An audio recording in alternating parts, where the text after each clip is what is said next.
This story is a work of fiction, inspired by real events. Names, dates, locations, and identifying details have been changed or dramatized to protect privacy and enhance the narrative. Any resemblance to actual persons, living or dead, is purely coincidental or used fictitiously. This content is intended for entertainment and educational purposes only. It does not aim to glorify crime, promote violence, or pass judgment on real individuals. Viewer discretion is advised. Some scenes may contain mature, disturbing, or triggering content. What you are about to watch could have happened anywhere, to anyone. It's inspired by real events. Whispers of truth, buried beneath layers of fiction. We've changed the names, the dates, the locations, but the emotions, the betrayal, the fear, those are real. This story is not meant to accuse, only to reveal, to make you question, who do you really trust? If stories like this keep you thinking, long after they end, hit subscribe, smash like, and drop your theory in the comments. Now watch closely, before the truth disappears again. It was one of those quiet Saturday nights in Atlanta, Georgia, when the air is still, and porch lights hum softly against the dark. Nothing unusual. Nothing alarming. At exactly 2:13 a.m., the calm broke. Neighbors heard 13 sharp cracks rip through the silence, quick, rhythmic, like firecrackers too close to home. Then came the screaming. By the time police arrived at the small brick house on Cherrywood Avenue, flashing lights painted the walls red and blue. Inside, LaToya Johnson, 36 years old, lay motionless on her bedroom floor, 13 bullet wounds across her chest and arms. On the porch stood her 17-year-old daughter, Kayla, barefoot, trembling, her hands slick with sweat. She was the one who made the call. Officers found her pale, quiet, almost frozen. Her voice, flat but trembling, carried through the body cam. "It's done. She can't hurt anyone anymore."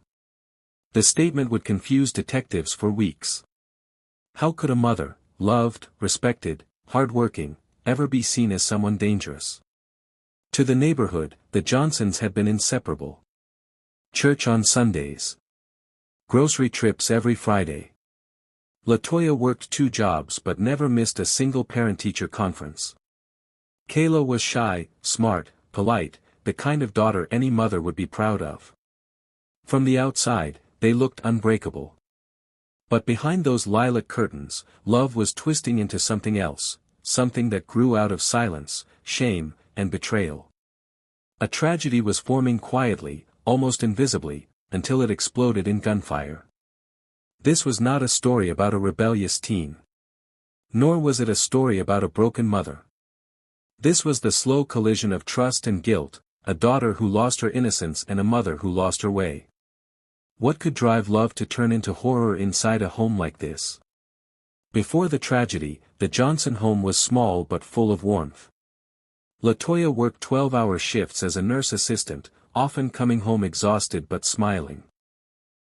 She'd hang her scrubs by the door, reheat leftovers, and ask Kayla about school, a ritual that made her feel human again. Their bond was strong. People often said they looked more like sisters than mother and daughter, both slender, brown-skinned, and soft-spoken.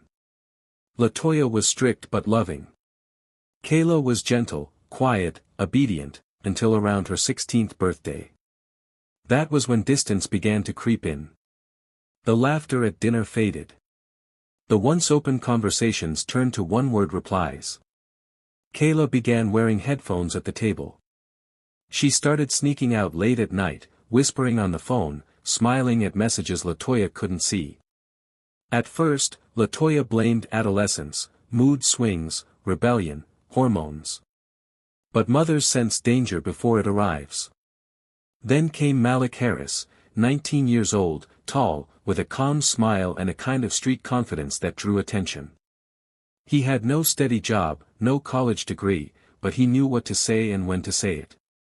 The first time LaToya saw him, he was sitting in her living room, legs stretched, shoes still on, talking to Kayla like he belonged there. His voice was smooth, but his eyes moved too easily. She told him politely to leave. He apologized, charming as ever, and left with a grin that stayed in her mind longer than she wanted to admit. Weeks later, they met again at a gas station. He greeted her warmly, asked how Kayla was doing. LaToya told herself it was a coincidence, a friendly conversation, but loneliness often disguises itself as kindness. After years of abandonment and struggle, she had forgotten what it felt like to be noticed. Malik saw that. He used it. To Kayla, Malik was excitement. To LaToya, he became comfort. Neither of them realized they were sharing the same fire, until it began to burn everything around them. Behind every tragedy, there's always a moment when someone could have walked away. By October, exhaustion hit LaToya like a wall. She blamed it on double shifts. But when the nausea came, followed by dizziness and blurred vision, she finally went to the clinic. The doctor's words stunned her, pregnant. She laughed, the kind of nervous laugh that hides panic. 36 and single, she hadn't been with anyone in months. At least, that's what she told herself. But denial is a powerful drug. She went home, closed the door, and stared at the wall for hours. For weeks, she told no one. Not even Kayla. Not her coworkers. She hid the ultrasound print in a book on her nightstand. But the signs became impossible to hide. The fatigue. The morning sickness. The late-night tears. Then, one afternoon while tidying the house, she found something under her bed, a black leather bracelet. It was Malik's. The same one he'd worn that night he came to drop off Kayla's homework. Her hands began to shake. Every nerve in her body told her what her mind refused to say out loud. She tried to convince herself it couldn't be true, that Malik was too young, that she'd never. But memories don't lie. The late-night messages. The flirtation she brushed off. The one night she wished she could erase. The guilt was unbearable. LaToya tried to cut contact. She blocked Malik's number. But he showed up at her workplace, calm, charming, pretending to be supportive.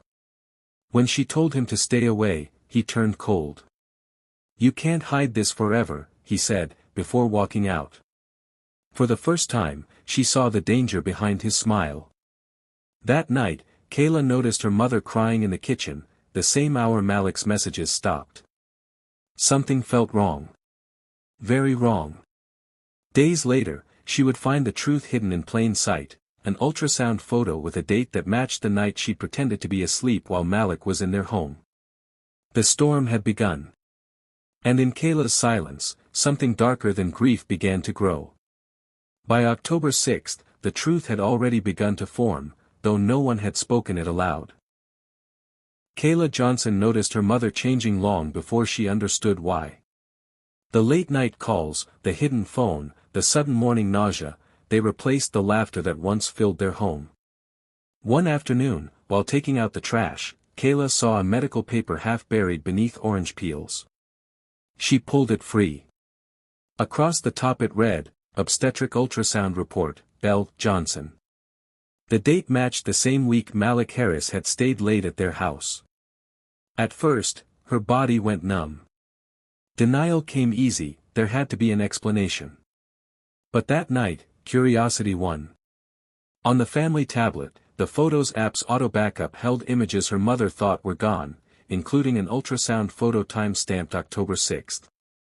Kayla stared at it until the glow of the screen blurred. The pieces locked into place, the distance, the secrecy, Malik's sudden disappearance. Her mother was pregnant. And the father was the man Kayla thought she loved. Shock twisted into nausea. She couldn't scream. Couldn't cry. She just sat, silent, while betrayal hollowed her from the inside. Over the next days, she moved through life like a ghost. Grades slipped. Meals went untouched. At night, she wrote in her journal because talking was impossible. "She took everything from me," one entry read. To Kayla, Malik had been rescue, a promise that someone finally saw her. To LaToya, he was relief, someone who said she still mattered. To both, he was a mirror for loneliness, and a predator who knew it. The tension inside the Johnson home thickened until it felt alive. Words became weapons. Eye contact became dangerous. By November, even the walls seemed to listen. And in Kayla's silence, something darker than grief began to grow. Saturday, November 14th. The air in Atlanta hung heavy with humidity, the kind that pressed against skin and refused to let go. LaToya had spent the entire week battling guilt. She couldn't sleep. Couldn't eat. The secret inside her was eating her alive. That night, she decided to tell her daughter everything, to end the silence before it destroyed them both. Dinner was quiet. The only sound was the hum of the refrigerator and the dull clink of cutlery. Kayla avoided her mother's eyes. LaToya's hands shook as she wiped her palms against her jeans. Finally, she said, "Kayla, we need to talk about Malik." Kayla froze. The air shifted. The name itself was a wound reopening.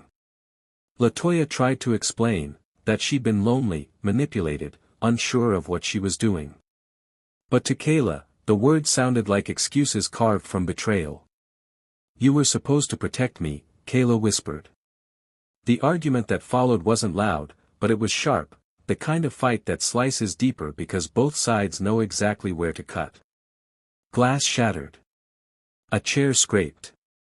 Then, silence again. A neighbor would later recall hearing the crash, checking the clock, 1:57 a.m.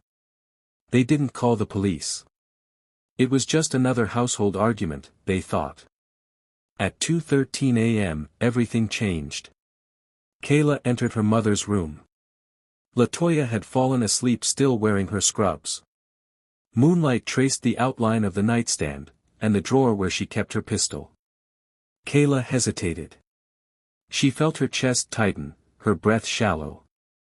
The pain in her head was deafening.